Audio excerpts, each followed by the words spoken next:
బండి సంజయ్ గారు వాళ్ళ కొడుకు ఇష్యూ అనేది నేషనల్ వైడ్ గా ఇష్యూ అవుతుంది ఇప్పుడు. సో అందరు కూడా ఏమంటున్నారంటే రేవంత్ రెడ్డి గారు ఇంట్లోనే వాళ్ళ కొడుకుని దాచిపెట్టారు అని చెప్పేసి అంటున్నారు. మీ ఒపీనియన్ ఏంటి దీనిపై? చాలా రాంగ్ అట్లా మాట్లాడడం. ముఖ్యమంత్రి ఎక్కడైనా దాస్తాడా చెప్పండి? చాలా రాంగ్ ఇన్ఫర్మేషన్ ఇది. వాళ్ళు పోలీస్ స్టేషన్ కి కోర్టులకు కూడా బాగానే సహకరిస్తున్నారు. ఈ రోజు గుడ్ న్యూస్ కూడా వచ్చింది. ఆ బాధితురాలు ఎవరైతే ఉన్నారో ఫోక్సో కేసు పెట్టారో ఆమె మైనర్ కాదు మేజర్ అంటున్నారు. 21 years అని అంటున్నారు. నాకైతే చాలా సంతోషంగా ఉంది. ఇదైతే 100% కూడాను హనీ ట్రాపింగ్ అని నేను నమ్ముతున్నాను. వాళ్ళు కేంద్ర మంత్రి కొడుకు కదా, ఒక ఎంపీ కొడుకు కదా అని వాళ్ళు ట్రాప్ చేశారని నేను ఖచ్చితంగా నమ్ముతున్నాను. ఎందుకంటే వాళ్ళు దేవాలయాలకు తీసుకెళ్లారు, అరుణాచలం తీసుకెళ్లారు, శ్రీశైలం తీసుకెళ్లారు, తిరుపతి తీసుకెళ్లారు, సింగపూర్ కూడా తీసుకెళ్లారు అంటున్నారు. వాళ్ళ అబ్బాయిని తిప్పారు. తర్వాత ఆ అబ్బాయి గోరుముద్దలు పెడుతున్నప్పుడు అమ్మాయి బాధితురాలు అమ్మాయిని అడగాలి కదా, ఎందుకు అడగలేదు? ఏంటమ్మా నీ ఏజ్ ఏంటి, నువ్వు చేస్తున్న పనులు ఏంటని. సో ఇదైతే 100% హనీ ట్రాప్. మొన్నటి వరకు ఏమన్నారు, బాధితురాలు మైనర్ అన్నారు, 17 years అన్నారు. సో ఆమె ఎప్పుడో 2021లోనే ఆమెకు 15-16 ఏళ్ళు ఉన్నాయంట. కార్ డ్రైవింగ్ చేసి దొరికిపోయిందంట పోలీసులకి. సో ఇదంతా ఒక ట్రాపింగ్, హనీ ట్రాపింగ్ అని నేను నమ్ముతున్నాను. ఇంకా 2 రోజుల్లో ఫుల్ గా క్లారిటీ వచ్చేసాయి. ఇవన్నీ వదంతులు. ఫామ్ హౌస్ లో కూర్చొని వాళ్ళ మీద బురద జల్లుతున్నారు, విషయం కక్కుతున్నారు. బండి సంజయ్ గారి ఫోటో వాడాల్సిన పని ఏంటమ్మా? వాళ్ళ కొడుకు ఫోటో వాడుకోవచ్చు కదా, బండి సంజయ్ కొడుకు ఫోటో వాడుకోవచ్చు కదా. బండి సంజయ్ కూడా ఫోటో కూడా పోస్టులు వేస్తున్నారు వాల్స్ పైన, మెట్రో ట్రైన్లు ఎక్కేస్తున్నారు ఆ ఫోటో పట్టుకొని. నిజంగా ఎంత ఘోరంగా కుట్రలు చేస్తారా? వాళ్ళకి పిల్లలు లేరా?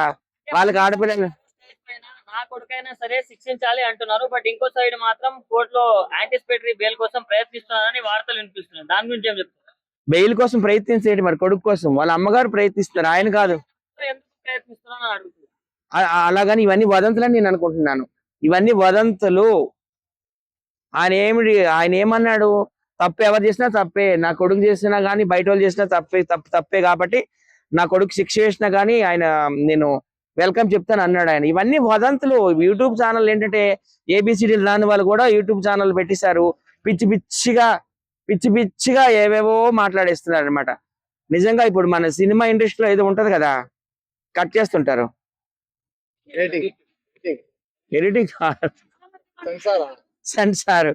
అలాగే వీటికి కూడా సెన్సార్ ఉండాలి. సెన్సార్ కట్ చేసినాకే యూట్యూబ్ లో వీడియోస్ వదలాలని నేను నరేంద్ర మోడీ గారికి విజ్ఞప్తి చేస్తున్నాను. సెన్సార్ యూట్యూబ్ ఛానల్ కూడా రావాలి. నిజమే ఏంటో అబద్ధం ఏంటో తెలియకుండానే వదిలేస్తున్నారు యూట్యూబ్ లో వీడియోస్. ఇది ఎంతవరకు కరెక్ట్? సోషల్ మీడియాలో ఆయన బెంగళూరులో ఉన్నట్టు చాలా రూమర్స్ స్ప్రెడ్ అవుతున్నాయి. మరి పోలీసు ఎందుకు వెళ్ళట్లేదు అంటారు? నేను కూడా ఒక వీడియో చూశాను. నరేంద్ర మోడీ గారు, బండి సంజయ్ గారు, రేవంత్ రెడ్డి గారు టాటా బాయ్ బాయ్ అని ఒక ఫ్లైట్ ఎక్కిస్తున్నారట ఈయనకి, భగీరథకి. అది ఎంత అన్యాయం అనేది. మోడీ గారిని కూడా ఇరికిస్తున్నారు. ఎప్పుడైనా నిజం నిప్పు లాంటిది, కడిగిన ముత్యంలాగా బండి సంజయ్ గారు వస్తారు. ఒకవేళ వాళ్ళ అబ్బాయి ఏదో చిన్న తప్పు చేసినా గానీ ఒక చిన్న శిక్ష విధిస్తారని నేను కోరుకుంటున్నాను. అమ్మాయి అయితే మైనర్ కాదు, మేజర్. మరి మేజర్ అయ్యేటప్పుడు ఆమెకు కూడా శిక్ష వేయాలని నేను కోరుకుంటున్నాను. ఎందుకంటే ఒక్క చేతితో చప్పట్లు అనేవి కుదరవు, 2 చేతులు కలిస్తే కదా చప్పట్లు. ఒకవేళ ఆ మేజర్ అయితే మరి ఆమె కూడా ఇవ్వాలి శిక్ష. మరి ఆ తల్లిదండ్రులకు కూడా ఇవ్వాలి. ఎందుకంటే ఆ తల్లిదండ్రులు ఈ అబ్బాయిని ఇంట్లో పెట్టుకున్నారు. దేవాలయాలకు ట్రిప్లకు వెళ్ళారు కానీ ఇలా ఫామ్ హౌస్ వెళ్ళి చేయొద్దు అని చెప్పలేదు. మైనర్ బాలికని పక్కన ఒక 25 ఏళ్ల పురుషుని పెట్టి అలా తిప్పొచ్చా అని నేను అడుగుతున్నాను. తప్పు కదా అది.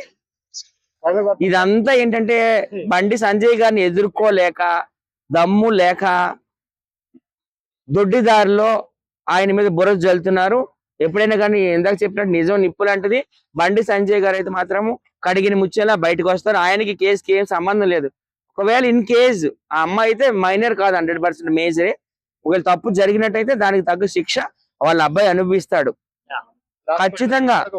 తప్పు జరిగినట్టు అయితే అండర్లైన్.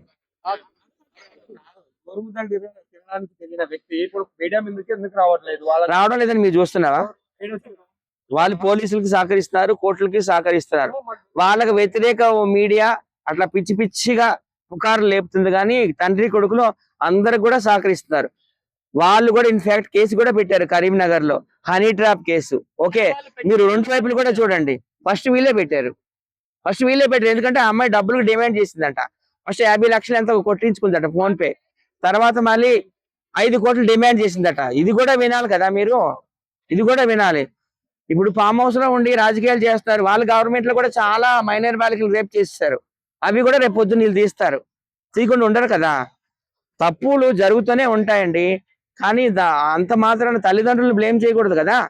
తల్లిదండ్రులు ఏం చేశారు కొడుకు తప్పు చేస్తే? ఓకే, ఎనీవే ఒక 2 రోజులు అందరూ కూడా వెయిట్ చేయండి. క్లియర్ కట్ గా వచ్చేస్తుంది జడ్జిమెంట్. బండి సంజయ్ గారిని నేను కలుస్తాను, సాల్వ కప్పి పుష్పగుచ్చం కూడా ఇస్తాను. నేను ఆఫీస్కి వెళ్తాను నాంపల్లిలో బీజేపీ కార్యాలయానికి. నాకు బాగా తెలుసా అన్నయ్య. జై శ్రీరామ్.